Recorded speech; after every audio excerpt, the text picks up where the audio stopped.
Welcome to People Who Perform, the Real Estate Careers podcast. Each episode will bring you conversations from business leaders and up-and-coming stars in the commercial real estate industry in Canada. Our guests will share their unique career journeys, passions, and advice on what it takes to be successful in this industry. This podcast is brought to you by Highview Partners, connecting people who perform in Canadian real estate. I am your host, James Ashley, and today it is my pleasure to connect you with Allan Yearwood. Allan is Senior Vice President of Real Estate Management Services at Colliers International. He has over 20 years of experience in both commercial real estate and the financial services industries. After graduating with a BA in Commerce and Economics from the University of Toronto, Allan led a successful sales team at a Canadian Fortune 500 company. He then moved on to establish his own financial consulting company, serving national and international clients. In 2001, Allan entered into the commercial real estate industry, and since then he has climbed from a property manager to general manager, director, VP, and now senior vice president. He has held senior and executive roles on both regional and national levels, with a focus on tenant engagement, leadership and development of team members, capital improvement projects, and the customer and employee experience. A purpose-driven team leader, an effective contributor to the growth and integrity of the organizations he serves, Allan is committed to helping others succeed. Allan, it's great to have you with us today on this glorious, sunny Monday morning here in Toronto. Welcome. Thanks, James. Glad to be here. Looking forward to having our discussion today. So let's start with, to set the scene for the viewers and the listeners, the focus of today is we're going to go inside the journey, the career path that you've walked, Allan, and we're going to learn more about the steps that you've taken. We're going to listen a bit more closely to your passion, your voice, and there'll be advice towards the end that we have to give to others who are perhaps starting out on their journey or they're looking to raise their game in Canadian real estate. So let's start with the beginning of your career. And I'm going to break this question into two parts. How did you get started in the industry? And what were some of the valuable lessons that you learned back then? Oh boy. Well, getting into this industry was actually a bit of a lot of luck, actually. I'll tell you the truth. I was before I got into this industry, I was actually self-employed, and before that, I was with a company called Future Shop. So I went through all these different sort of navigational ways to get to here. But it actually came down to I was sort of in my own business that was failing at the time, and this is about 2000, end of 2000, beginning of 2001, and my neighbor. Len Pace was his name, and he worked at Osmington. Some people in the industry know who Osmington is. Osmington owned Emerald and Redcliffe, and I was very lucky because I was planning, actually, my business was winding down, and I was actually planning on getting into the brokerage world. I wanted to be a commercial leasing broker. And I thought, okay, well, this is the best way for me to go. I actually had a very young family at the time. I had twin daughters who were 6 months old and a 3-year-old son. Wife was not working at the time. So I was really kind of getting to the point where I wasn't sure if this was going to be the right thing for me to do, but I need to make money. I needed to support my family. And Len actually introduced me to Richard Gertz, who was the president of Emerald Management at the time, and had a 10-minute, 15-minute conversation with Richard. And for some reason, I have no experience in real estate, property management, didn't even know what a property manager was. I jumped in to meet with his VP at the time, Bill Pretty, and they took a chance on me. They really did. And I can tell you that was the launch pad for me, is these two gentlemen, and Len making that introduction really did take a chance on me. And I'll always be thankful to them for that, because it launched me into a direction that I never thought I would go in and never be able to achieve some of the success that I've had to succeed. So I thank them for that. I'm curious to know, you had those two avenues to walk at that time. You could have gone down the brokerage route, which would have fitted perhaps better with your skill set at the time. Mm-hmm. But you opted for property management. Why was that? Quite honestly, I didn't know anything about real estate in terms of what really goes on in the background. And I found, because I came from this sort of financial services world, that's what my business was. The challenge for me was I always thought, okay, well, I need to make a lot of money. That was a motivating factor. I want to make money.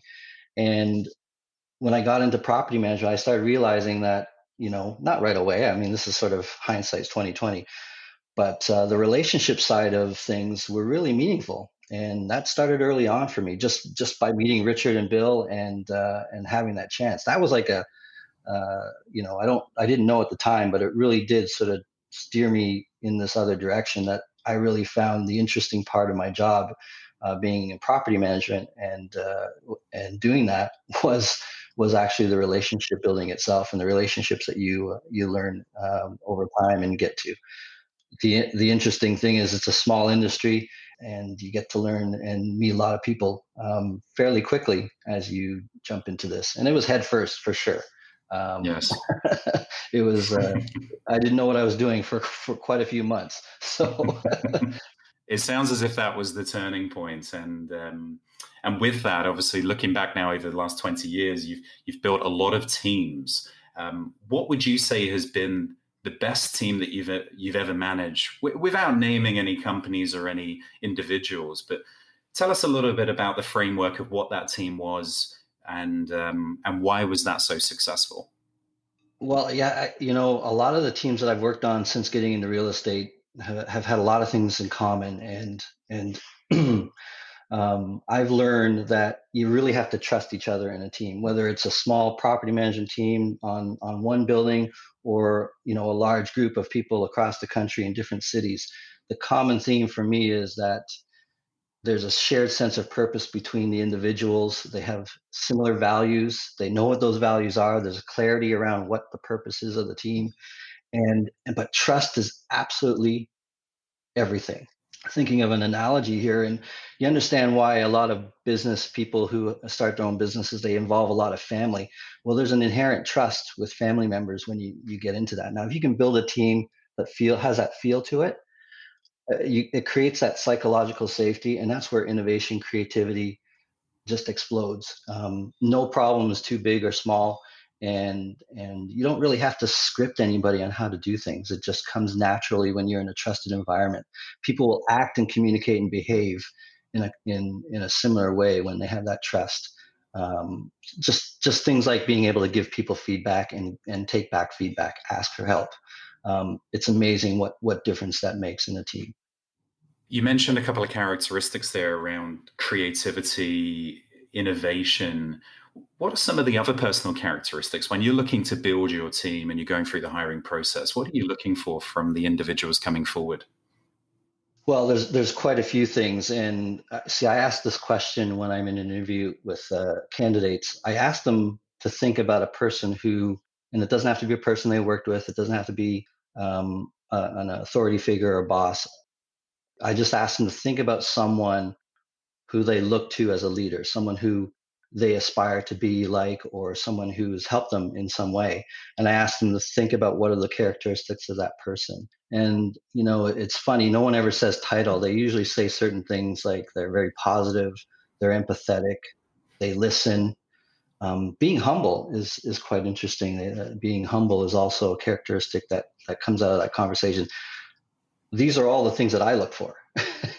I look for potential leaders right off the bat, and usually comes down to a few of those characteristics that we all look to for leadership. Trust, being a collaborator, someone who shares with you, shares information, shares ideas, someone who's a coach, someone who actually will also ask you, how can I help you? Those are the things that I look for, and there's some different ways to get there, but that's really what I look for. We don't just learn from our wins, but we also learn from our downfalls, our breakdowns. So, what would you say have been some of the greatest lessons that you've taken away from failure? Well, I've had a couple of different events in my life that I would consider massive failures. My business, it failed. It failed miserably, and it was going well for a while, and then it crashed and burned. And that was one thing. And then I also am divorced. I consider that a personal failure, right? So those kinds of things kind of hit you over time. What I learned was growing up, I was a very defensive person. Uh, if I can explain that to you, I was defensive and didn't necessarily take criticism well, if you will. And so from those failures, that's a lesson that I learned. I learned that I actually had to be open to constructive criticism. I need to be open to feedback. I needed to listen. And I also needed to ask for help. There was times where instead of asking for help, I would just basically just avoid the situation and cut that out. That's not the way to be. That's not how you overcome a failure in the future. That's not how you overcome the existing failure. That's not how you avoid failures in the future. You really need to ask for feedback and understand what can you do better and actually be open to that first and foremost. That's where that humble student comes in, being open and honest and listening to feedback from anybody. It doesn't have to be someone, who's in a better position than you or in a different stage in their life. It can be anybody. It could be someone on the street. Anybody can help you if you're looking for it.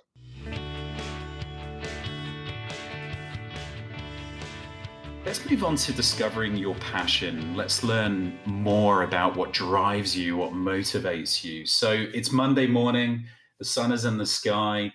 What is putting the fire in your belly to get up, get out of bed, and do what you do? This is a great question, actually, and believe it or not, it's a similar question that when I came to Colliers, one of the senior VPs asked me a similar question. They wanted to know what actually motivated me to get out of bed every day, basically. And it's funny, I had the answer right away, and it was pretty simple. I've been driven for the last 10, 15 years of my career. I've been driven by one single thing, and that's been actually to be a very good example of leadership to others, but more importantly, in my position, help others succeed, help others become leaders in their own right. Everybody has the potential to be a leader, and everybody is a leader, whether you're a leader of one or a leader of many. And that's really what drives me every day. And there's a whole bunch of stuff that falls underneath that, and probably I can't give you the fulsome answer. Maybe you'll get a picture of that as we continue on our conversation. I'll give you for instance, that really changed for me, and this might be a bit of a longer story, but I had a property manager that worked for me years ago. I won't use his name, but he actually right now is one of my better friends, and I actually had to fire him. Believe it or not, I had to fire him, and because he wasn't really a good property manager. As much as he tried very hard. He had a lot of ambition. He wanted to be, he had a goal. He wanted to be a PM, then a GM, then a director, and then a VP. He wanted my job basically, and I did everything I could to help him. But I finally had to have a heart to heart with him and say, this isn't working out, and I'm going to give you some time to think about. I know what you want to do. I got to know him, and I actually asked him the question: what really drives you? What really makes you? What do you want to do with your life? And he said, I want to sell real estate. I said, what kind of real estate? Houses. I said, what are you doing here? So we came up with I said, look, you should go towards that goal, get your license, and then we went down the journey. I did actually have to terminate him. And several years later, let's fast forward and to today, he actually helped me buy my house, sell my house. He ended up being on the president's list his third year into being a real estate agent. The long and short story of that is I had to actually be honest with him, and now he's successful and he feels successful. He feels fulfilled. And then that was really an important lesson for him and for me, because I tell that story a lot, that sometimes out of adversity, you're just helping someone move on to something that's for them to reach their greatness. That's what actually drives me every day, is to inspire others to do great things. I'd like us now to talk about passion. And it's not a place that we just arrive. There's a journey there that we need to take. So what have been some of the steps that you've taken to discover your passion, Allan? The reality is that, your passions start at a pretty early age. You just have to realize what they are. And I'll take it back to when I was in high school. When I was in high school, I thought that I should be someone who, I did all these guidance counselor tests and whatnot. And what came out of that was I really wanted to be someone who helped other people. Like they put me into categories like social work, teacher, such things like that. And I actually was thinking, okay, I'm going to be a social worker. I want to help people. I want to help people, get out of their bad situations or help them get into a better situation. I didn't know what that would take. And then I looked over the line and said, oh man, that's what their annual salary is. And I went, I can't do this, right? So what I discovered was, back then I didn't know what I was actually looking for, but I still wanted to help people. And, I found over my career that my passion is actually to help others succeed. That continues to be a common thing for me. I just so happen to be in a position where I can do that and still actually have make a good living for myself and my family. And that's been part of the passion. What drives me has always been if I'm helping others, it usually gets me to where I want to go as well. And there's a thing between happiness and fulfillment. I don't know if you ever heard those two things used yourself. A lot of people say they're looking for happiness, but what's the difference between happiness and fulfillment? I always look at, and this is not my definition, but I've done a lot of reading on this. Happiness is somewhat temporary. You can have it quickly, but it also can go away quickly. Fulfillment is actually satisfying something that's deep inside you. And if you can discover what that is, you're actually figuring out why you do what you do. And if you can fulfill that, it's sustainable. It's actually goes on forever. If you are fulfilling what you feel is inside you. And that's what's been my passion, is to help people discover why do they exist in the first place? Like I know it's like existential, but why are you coming to work? You asked me the question, what's the fire in your belly? What gets you to go? And when you can figure that out, it changes the way you look at and act and behave. You don't even have to tell people what your purpose is, what your why is. You just have to know it yourself, and then you're going to feel fulfilled. You're going to feel that, and others will feel it too. It's funny that's what's been my passion since as I've moved along in my career and discovered that I actually do have a purpose, and this is what I feel like it is. This is my contribution to impact the world.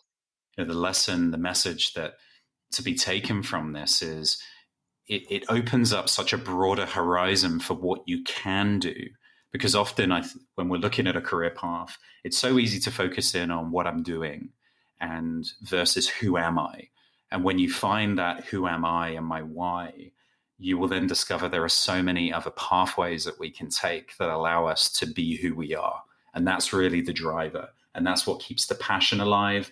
And that's what gets us up and out of bed every day with that fire in our belly. Absolutely. And this is a concept from Simon Sinek, and we'll get into that later, but he has this book called Starts With Why, and it's about communicating and behaving, acting from within. We all, that's what differentiates. That's how people's behavior is made. It's actually a very fascinating discovery that I learned, and it's changed the way I approach my career and just my life, actually. So when motivation is running low, perhaps there's not as much caffeine running through the veins, and you really need that boost, non-caffeine stimulant. What does Allan Yearwood do to raise and elevate your motivation? Well, not only is this a great question, but it's very timely in today's environment and the situation we're in with COVID-19. There's a lot of people out there who are probably daily struggling with certain aspects of the new normal as it is right now. And I can tell you this has helped me in many ways. The first thing you do is you got to take stock. You got to take stock in what you're thankful for. And there's a lot of times where we focus on the negative, but if you can focus on what you're thankful for and show gratitude, that actually has helped me in many, many cases. Just, sometimes it's as simple as just going and, thanking your partner or your son or your daughter or whatever it is. Call a friend and say, hey, thanks for listening. It's funny how that has a dramatic effect on your state, especially when your motivation's running low. The other thing and I've experienced the other side of this, and every time it's happened to me, I always have to return the favor. There's this thing called random acts of kindness. And it happens a lot to me in Tim Hortons lines, and where And I'll tell you the story. And this has happened to me a number of times, and I always have to pay it forward. But the person in front of me, I'll get up to the window after the person in front of me has left, and I go to pay for my coffee, and the person in front of me has paid for my coffee. Wow. And just that feeling that you get when receiving that, like I've actually driven my car and chased the person down to thank them and wave to them, right? And because that was like, wow, why did you do that? And then so I did it. I started when it happened to me, I did it to other people as well. And the feeling you get from actually doing that changes your whole perspective, and can get you back into on track with how you're feeling. That random act, receiving it is great because it changes your mindset. It just makes your day. But actually doing the random act actually brings you out of a funk. Believe it or not, it will bring you out of a funk. And there's a whole other reason why people like to volunteer. People talk about volunteer service and for a cause they believe in. That's meaningful to them, and that's really really powerful if you find something that you believe in. It's not about what you get in return. Giving has a way of coming back to you in another way, and it comes back in helping you raise your game and motivating you again. And also how that random act of kindness has that chain reaction effect where one person helping another. Yeah, it's amazing. Those are the, I call them techniques or whatever, but not always easy to do. I mean, there's times, especially now, where you might be struggling, to get moving in the morning, and it's not always easy to do those random acts, but just a simple thing is that look at the things you're thankful for, and that will help a lot. Allan, I know that corporate social responsibility matters to you.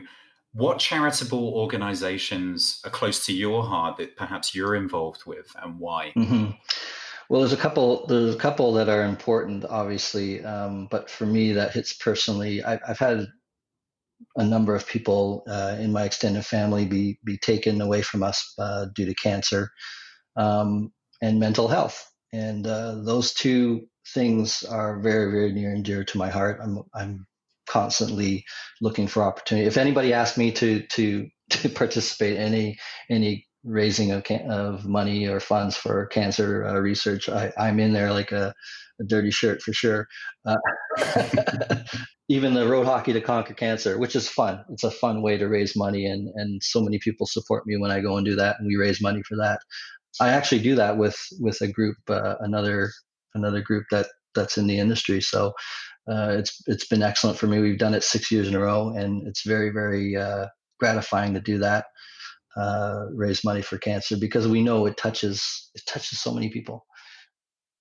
And then mental health. Mental health is again, whether you're in a stressful situation at work or just life gets you down.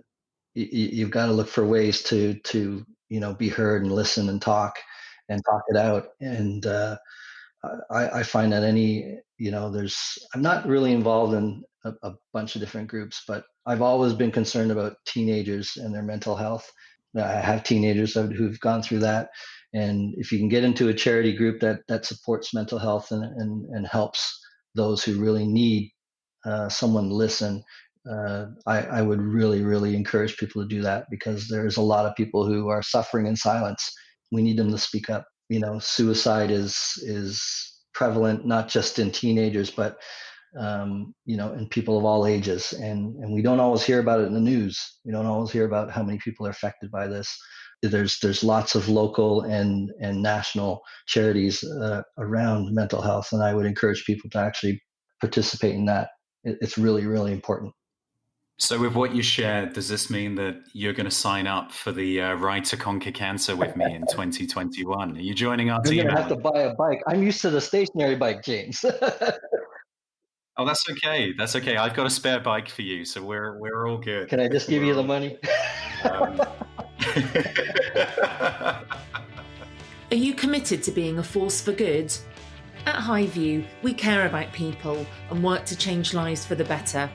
In 2019, we partnered with Help Heal Humanity, an internationally registered charity who provides the world's most at-risk population with access to programming and infrastructure.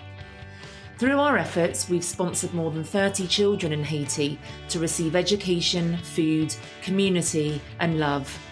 We all have the responsibility to give back and change lives for the better. If you would like to learn more about how you can support this incredible charity, please visit helphealhumanity.org. Let's take some time now to listen to your voice and get to know you better. And so our audience can get a better sense of Allan Yearwood inside and outside of the office. So the first question I have for you, Allan, who was your role model growing up and what did they teach you that you are now applying in your life, in your work today? So I may get emotional over this question because there's one or two people who are really, really important in my life. And I know everybody kind of says things. My stepfather, his name is Patrick. My mother remarried when I was very young, 7 years old. And my stepfather, who isn't with us today, he passed away actually when he was 50 in the year 2000, which if you look at the coinciding, my change in career, it kind of coincides with his passing. And my mother, and a lot of people, obviously parents are strong influences, and I'll give you two reasons for these folks, what they did for me. My stepfather actually passed away tragically, and he actually committed suicide. And this had a profound effect on my family, and it was a long journey to get through that, but I came out of it stronger. But it's funny, my stepfather had this saying that he would always say to me and my brothers, and he said, "What doesn't kill you only makes you stronger." Um, at the time, I used to get pissed off. He pardon my French, he committed suicide. But the reality is, there was a reason he used to say that, and it was really about, to me, anyways. My takeaway from that is that don't be afraid of what's next. You'll figure it out, and it'll work out no matter what. There's a lot of things in the world that are happening. A lot of the times when we're in property management or real estate, it's not the end of the world. You just got to keep moving forward, right? So he used to also talk about another saying he used to always say: it's always better to ask for forgiveness later than ask for permission now. And I always thought that was related to his marriage with my mom. but but what it really meant, and he applied this to business quite a lot, is that pursue what you believe in and don't apologize for it if you know it's the right thing to do. It's one of those things that I sometimes you have to take a chance, and as you move along in your careers, we all, sometimes you're told you got to go in a certain way, but if you believe strongly in something, then you've got to sometimes take those chances if you think it's the right thing to do. My mother, she's fiercely independent after my dad passed away. She truly is one of my heroes. She's moved forward with her life in a very after a very traumatic situation. And she's always told me, be true to yourself. And those are everything they taught me has affected me to today. And I'm very fortunate, even under the tragic situations. They've taught me a lot, and helped me get here on a very personal and professional level. Thank you very much for sharing that with us. And given what happened both for you at a young age, but also what has happened in your adult life and the leader that has turned you into, and I'm assuming that has just it's just created this drive around helping other people to succeed, helping other people to perform. That's really standing out for me inside of this conversation. And thanks for sharing with us some of the role models that have helped you to get to where you are. Everybody needs to see their worth. And my stepfather, that story, this is probably the most public forum I've ever shared that story in. But the reason I do is unfortunately he didn't see his worth to the people around him. And that's a very, very sad thing. But everybody has value. Everybody has a reason to be. If I can convince one person or many people of that, then I've had the impact that I want to have on a person. So, knowing what you know now, Allan, mm-hmm. What single piece of advice would you give to the younger Allan Yearwood? Well, I would smack the younger Allan Yearwood in the head because, I'll tell you what motivated me at a very young age when I was in that financial consulting world. I used to raise money for companies. That's what I actually used to do. And it's one of those worlds where you believe your own hype, but you're really only after one thing. How much money can you make off of every deal? Mhm. And I was motivated by that. I've been in commission roles. I've been in, and being in this financial services world where I was working with small cap funds and raising money for junior resource companies and .coms and all this. It was all about how much money are you going to get out of this? How are you going to exit?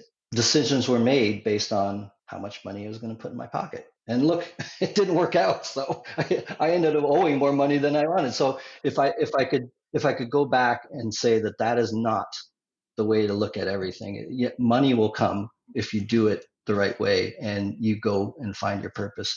Results will happen if you take care of what you truly believe in. If it's the almighty dollar, it's the almighty dollar. But the reality is that is not going to always be sustainable. It's not always going to be the resilient sort of thing for the future and for infinity. It's not. And if I could go back to those days, my mid 20s and late 20s and early 30s before I got into this business, I would remind myself that money is not the only most important thing. It's not the only thing. So that's probably number one. Number two is to ask for feedback and ask for help when you need it. Again, those things didn't really happen for me back then. I would kind of just say, I'll figure it out and just go, right? And not really ask whether I needed help or not. I didn't ask for help very often. I don't know if it was ego or pride.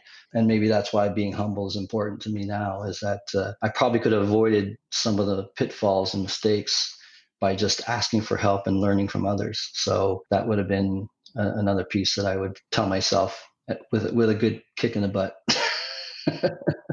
I know, Allan, that you are an advocate for learning, lifelong learning, listening, and growing. What books are you reading, or what books have you read, or what are you planning to read going forward to elevate your learning? Well, right now, one of the books that I completely recommend is Start With Why by Simon Sinek. That's the one that started me down this path of really focusing in on purpose and that trust factor and psychological safety and what differentiates organizations and people from others. How to inspire action, I guess, is what that book was about. The book I'm reading right now is called Shoe Dog. Actually, I don't know if you've heard of that book. Phil Knight is a gentleman who created Nike. It's not often that you can read about, from a CEO's perspective, of a company that really impacted and changed the world. Nike definitely has. When you get into that book, you'll find that he created a culture, and he did create an environment. He calls it a bunch of misfits and misunderstood people getting together to create and change the world. That's really what this book is about, and it's fascinating. Actually, the reason I started reading it is because Bill Gates recommended it. Bill Gates is always telling you what books you should read. So I go read what Bill reads. I figure if it's good enough for Bill, that's good enough for me. So that's a book I would recommend. I'm just getting into it now. I just started a couple of weeks ago, and the book that I'm looking forward to reading is called Range by David Epstein, and it's interesting because this book is about being a generalist in a specialized world. I don't know the full. I haven't read it yet, so I don't. But I'm looking forward to reading it. We live in this specialized world, but property managers tend to be kind of generalists. We know a lot about a lot of things, but we're not always specialize in one thing. Although I would argue that property management is actually a specialization, but it's a bunch of different things. So I'm looking forward to reading that book. When you reach that sunset and you're looking back one day over your career, what would you like your legacy to be? Well, legacy is, I it's funny when I speak to my teens in groups about our passion and our why and our cause, and I ask them what they want their legacy to be as well. And I would like to think that the people I've had an opportunity to work with, get to know, work for, or alongside, I'd like to think that I've helped them in some way achieve their goals and be successful in their own right. I think it's a very, you look back at businesses in the past and how business sort of looked at what their definition is of why they exist. It's always about increasing shareholder value. Well, that's not very inspirational, especially to the people who are working towards that. I get inspired by the fact that if someone who worked for me ends up going and becoming a VP or a SVP or president of another company because I've helped them along the way in that journey, that would be a proud moment for me to understand that. And I can give examples of that where people have risen to the level and risen to where they feel they should be able to get to, and I've helped them along the way. That has been that's what I want people to remember me by, is that I've helped them get to where they are, and that would be, I guess, very important.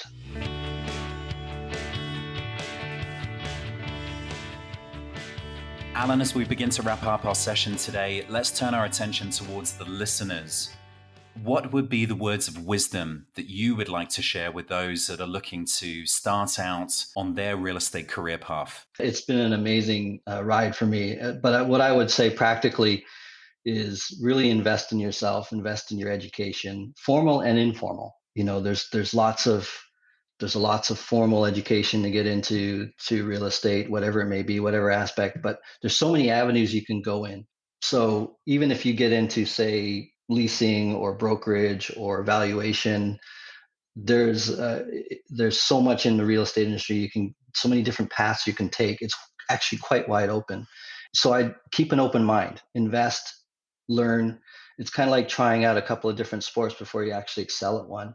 And this industry really offers that. Real estate industry really does offer that. There's so many different pathways you can go on once you get in. So really, that would be a big start for me to, if I was going back. I mean, I kind of fell into property management, and I was very lucky that it was one way that it's something that I actually really enjoyed. But I also thought about going to asset management. I often thought about going to capital markets, but I stuck with this because it's what I enjoy the most.